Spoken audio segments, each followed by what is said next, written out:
బాలీవుడ్ లో కూడా రిలీజ్ అయ్యి బబుల్ గమ్. ఎందుకంటే మనకు లవ్ స్టోరీ కావాలి. లవ్ స్టోరీ అంటే ఎక్కడ పోయినా నడుస్తుంది. పక్కా ఇదొక అర్జున్ రెడ్డి గాని, యానిమల్ మూవీ గాని అట్లా ఉండబోతున్నది సినిమా మాత్రం.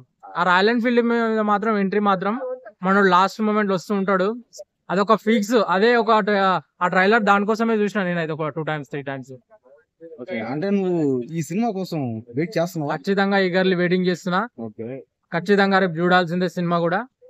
ఎందుకంటే సుమా కనకాల కొడుకు అంటే ఆమె లెక్కనే మంచి ఫండ్స్ ఉన్నాయి, జనరేట్ అవుతున్నాయి. దాంట్లో రొమాన్స్ ఉంది, ఎలివేషన్స్ ఉన్నాయి, బీజిఎం ఉంది. రొమాన్సా? మనం అర్జున్ రెడ్డిని ఏమన్నాం ముందు, ఈ సినిమా నడవదు, వేస్ట్ చెత్త సినిమా అన్నారు. కానీ అది చూస్తే ఇప్పుడు అది బాలీవుడ్ లో రికార్డులు సృష్టించింది. 300 కోట్లు, 4 కోట్లు పెడితే మన తెలుగులో 50 కోట్లు వచ్చింది. ఇంత పెద్ద సినిమా అసలు మన తెలుగు ఇండస్ట్రీ ఇంతవరకు రాలేదు.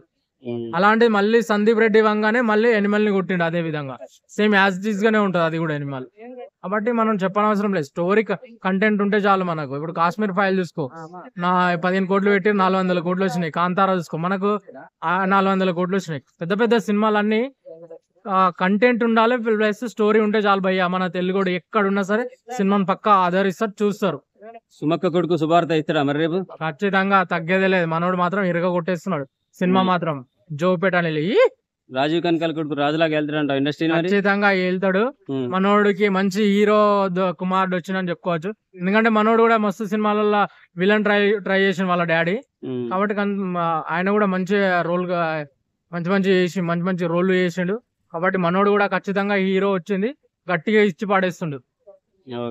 అంటే ఈ సినిమా ఫైనల్ గా హిట్ ఏనా? ఖచ్చితంగా